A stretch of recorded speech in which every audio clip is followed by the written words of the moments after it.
Hello guys, and welcome back to my next tutorial. In this one I'm going to show you how to use Boolean operators and what they do. Now, to start us off, I've got this little setup. What I've basically done is I've got the left and right arrow key and two new Booleans. I'm going to assume no prior knowledge here and I'm going to quickly explain what Booleans are. They basically ask if something's true or false. And here we have two Booleans, one saying is the left key down or is the right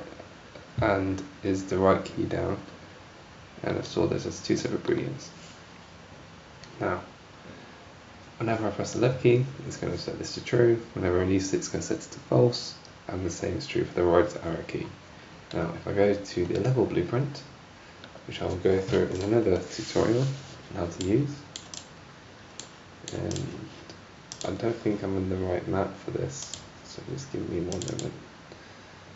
Boolean test map now. Don't say that because we don't need it. Right.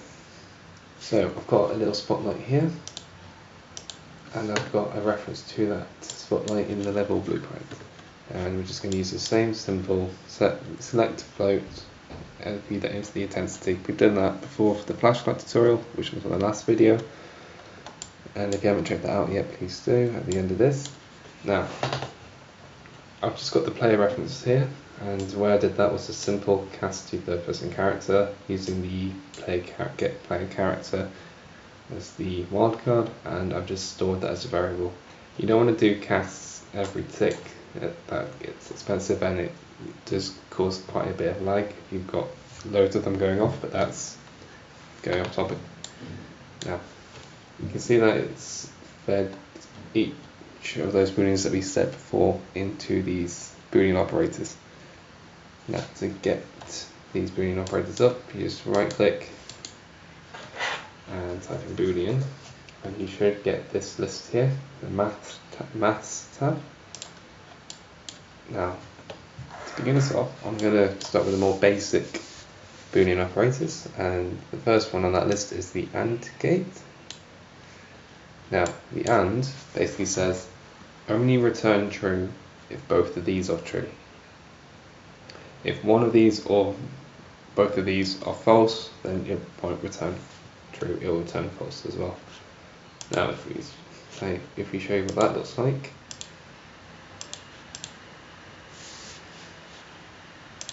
so as you can see, I'm holding neither of them down. So the lights are on, I'm holding one of them down, nothing turns on, the other one, nothing. Only when I press both of them does the light turn on.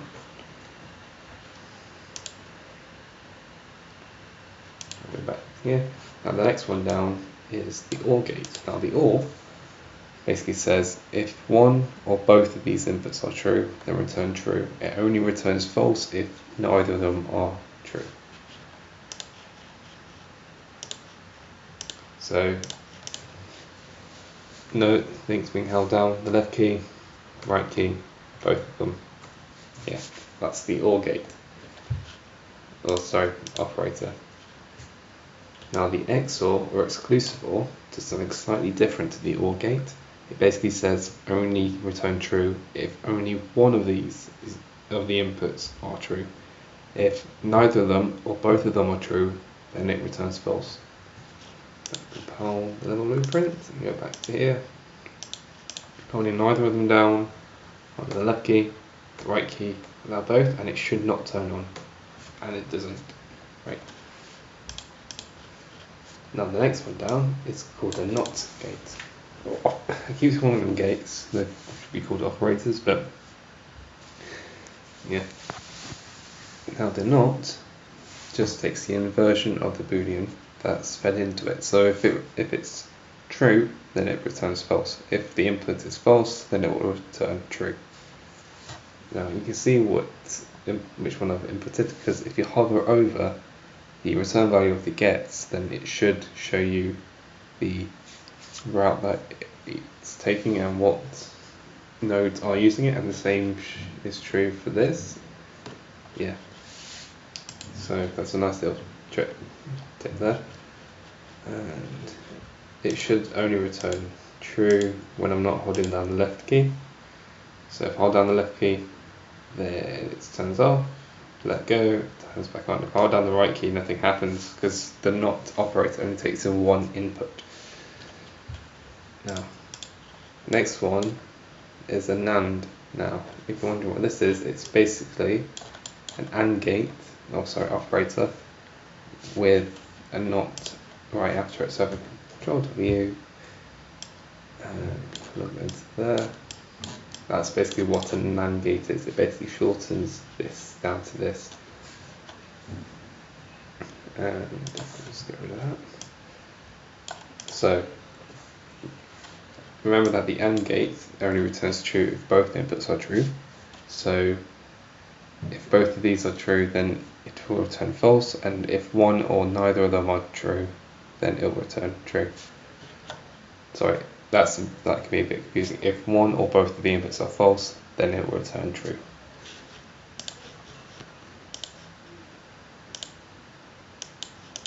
So, yeah, left key, right key, both of them turns it off.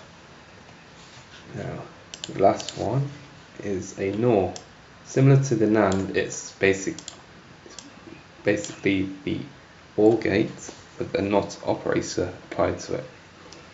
Now, since OR returns true only when one or both of the inputs are true, this should return true only when neither of them are true, and it will return false when one or both of them are true, I think. Can be a bit hard to keep it straight in your head sometimes. So both inputs are false, it returns true. One down, it returns false. The other one down, it returns false. Both of them down, it returns false. So only when both inputs are false, it will return true. I hope that wasn't too confusing. Now you might be wondering to yourself, why do I need to use these? Why are these useful? Well, if you go back to the play character that we've been making over the course of the previous tutorials, then you'll see that I've used the AND gate here to check if two conditions for the select, and that's just one use. You can build up the logic, which we might be doing later on. You've also got a NOT gate up here, taking the inversion of the is running Boolean. Now, you could, like I said, build up the logic. That's essentially how your computer runs. It takes in a stream of zeros and ones and applies this sort of logic to it, and that's what makes your CPU run. It's loads of these little gates arranged very specifically, and you can essentially make a computer out of this. I'm not going to do that, that's way above my skill set, but I could attempt to make a calculator in real and make a little tutorial on that as well, because why not? And yeah, if you're wondering how you would do that yourself, I would recommend you look up something called a half adder or full adder. It's what your CPU's counting system is essentially made of.